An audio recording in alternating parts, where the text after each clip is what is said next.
Cette vidéo a pour objectif de présenter la transformée de Laplace. La transformée de Laplace est un outil qui va nous être bien utile pour modéliser le comportement des systèmes.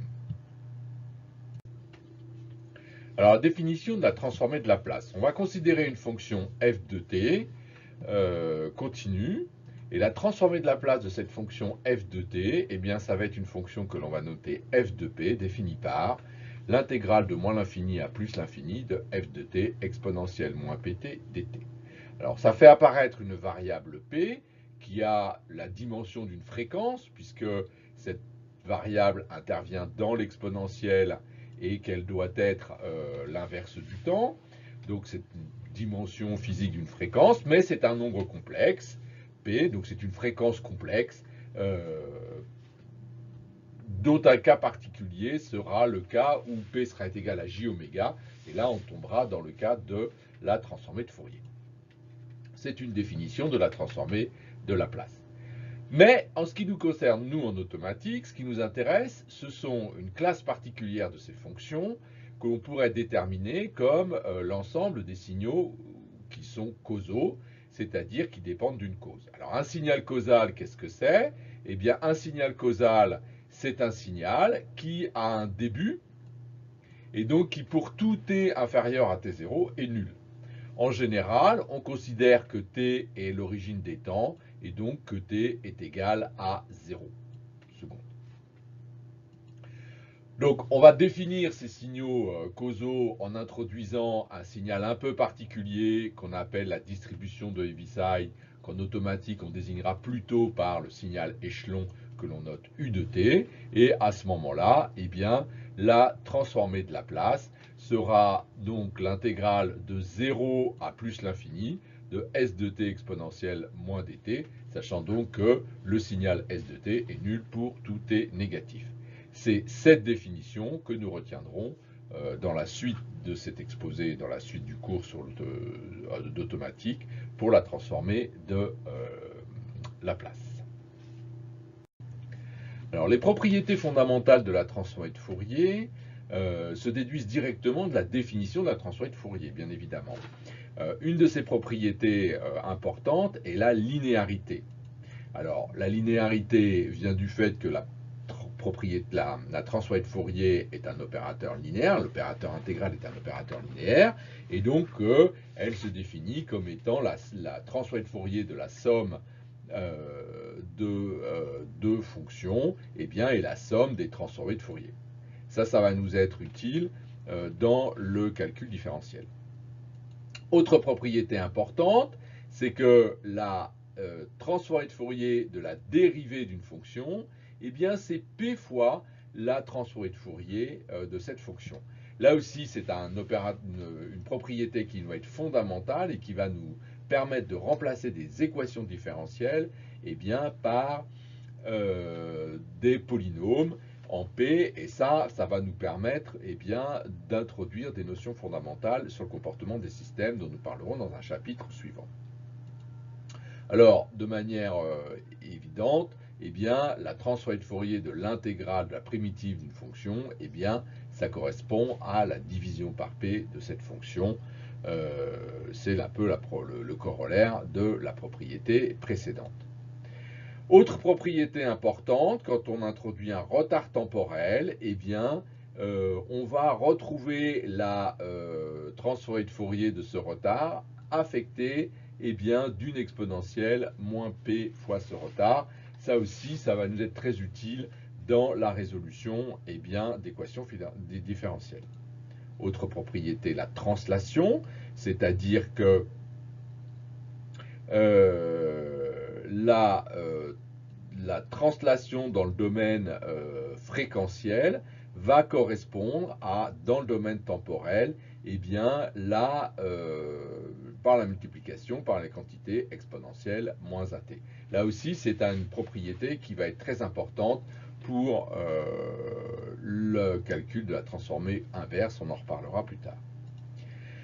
Deux théorèmes importants, le théorème de la valeur initiale qui dit que quand la limite de f de t quand t tend vers 0, eh bien c'est égal à la limite de p fois f de p, p étant la transformée de la place de f de t quand p tend vers plus l'infini. Et son corollaire, le théorème de la valeur finale, là qui va être vraiment un théorème qu'on va vraiment utiliser souvent, la limite de f de t quand t tend vers plus l'infini est égale à la limite de pf de p quand p tend vers 0. On s'intéresse maintenant aux signaux usuels et leurs transformés de Laplace. Alors, le premier signal, qui n'est pas un signal mais exactement une distribution qu'on rencontrera rarement parce que ce n'est pas un signal très physique, c'est l'impulsion de Dirac. L'impulsion de Dirac, eh bien, c'est un signal qui est infiniment petit avec une amplitude infiniment grande, hein, la surface étant constante, et donc sa transformée de Laplace est égale à 1. Autre signal, par contre, qui nous intéressera beaucoup, c'est l'échelon. Ce signal, qu'on appelle aussi distribution de Heaviside, est nul pour le temps négatif et passe à 1 à l'origine des temps. Et sa transformée de Laplace eh bien, est 1 sur P. Un signal aussi assez classique, c'est le signal rampe. Donc c'est un signal qui croît au cours du temps. Et sa transformée de Laplace est 1 sur P carré. On retrouve ici une propriété de la transformée de Laplace, puisque en fait, ce signal-là est le signal rampe est la primitive de l'échelon, et en définitive, on retrouve bien que, eh bien, passer d'une transformée de Laplace 1 sur P à la transformée de Laplace, donc de sa primitive, eh bien, on divise par P, on trouve un 1 sur P carré. Donc, c'est un exemple de l'utilisation des propriétés dont on vient de parler. Alors, on continue sur ces signaux usuels. Un autre signal assez usuel, eh bien, c'est l'exponentielle moins AT. On sait très bien que ces signaux, on les rencontre souvent, par exemple, sur des réponses à un échelon avec des signaux, avec des composants utilisant des condensateurs. Bon, donc c'est une décroissance en exponentielle, c'est une décroissance en exponentielle. Et la transformée de Laplace, eh bien, c'est 1 sur P plus A. Là, on note, on s'aperçoit que c'est aussi une propriété que l'on a étudiée précédemment. Hein, c'est une application directe des propriétés qu'on a étudiées précédemment. Un signal un peu plus complexe, qui est un signal qu'on retrouvera dans les systèmes du second ordre, t exponentielle moins at, eh bien, qui a donc une forme assez particulière. Eh bien, sa transformée de Laplace est 1 sur P plus A au carré. C'est la même remarque sur la primitive que précédemment. Et puis enfin, des signaux aussi assez classiques et usuels, les signaux sinusoïdaux. Alors, j'insiste bien sur le fait que ce sont des signaux qui sont causaux, donc qui sont nuls pour les t négatifs. Hein. C'est pour ça que ce signal est défini comme sinus oméga t multiplié par u de t. Donc, on a ici un signal nul pour les t négatifs et ensuite un signal sinusoïdal. Donc la transformée de Laplace, eh bien, c'est 1 sur P carré plus oméga carré. Autre signal sinusoïdal, le signal cosinus, et la même remarque, c'est un signal qui est causal, donc qui est nul pour les temps négatifs. C'est pour ça que l'on va retrouver ici une bizarrerie qui indique que en fait les temps sont bien, le signal est bien nul pour les temps négatifs, et la transformée de Laplace, P sur P2 plus oméga carré. On pourra à titre d'exercice démontrer bien évidemment tous ces signaux-là en utilisant la définition et les propriétés de la transformée de Laplace.